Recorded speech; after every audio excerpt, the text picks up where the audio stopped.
È evidente ormai che c'è suicidi, corruzione, cioè è evidente che c'è una situazione che sta sfuggendo, che è sfuggita dalle mani, c'è una maledizione allora.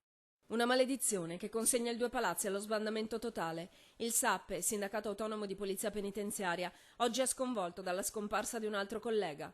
Lo chiamavano il poeta. Paolo Giordano, 40 anni, era finito agli arresti domiciliari nell'ambito dell'inchiesta scandalo su droga e cellulari in carcere, eseguita dalla squadra mobile di Padova ai primi di luglio, in cui erano coinvolti 6 agenti.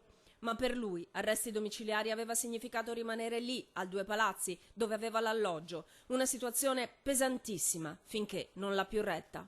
Com'è possibile che un agente coinvolto in questi fatti vengono dati gli arresti domiciliari in caserma? È come se ci fosse il marchio della vergogna che deve rimanere ben visibile agli occhi degli altri. Il suicidio di oggi fa seguito a quello avvenuto 15 giorni fa di un detenuto indagato nella stessa inchiesta.